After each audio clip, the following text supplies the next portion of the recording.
Maswerteng tanghali po mga ka-STL. Narito na po ang resulta ng STL Pangasinan para sa araw na to. First draw, May 16, 2025, araw ng Biyernes. Naway ang mga natayan niyo pong mga numero kanina ay manalo nawa ngayong tanghaling ito, 12 PM. Kaya't kunin niyo na po ang inyong mga tickets. Narito na po ang resulta.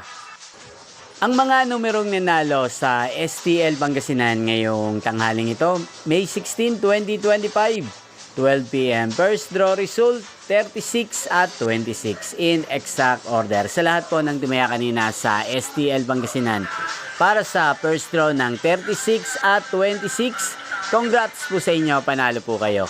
At ngayong tanghaling ito sa STL Pangasinan, atin pong i-shoutout si Ate Gwen ng Pangasinan. Shoutout po sa inyo, Ate Gwen. Sana po ay nasa mabuti kayong kalagayan. Sana iswertehin din ang mga numerong tinatayaan nyo sa STL Pangasinan. Ngayon din, shoutout po natin si Kuya Enrique ng Pangasinan na lagi din pong nanonood sa channel na to. Shoutout po sa inyo. Sana po ay manalo na ang mga numerong tinatayaan nyo sa STL Pangasinan. Inyo pong napanood ang resulta ng STL Pangasinan. Magkita-kita pong muli tayo mamayang 5 PM. Thank you for watching.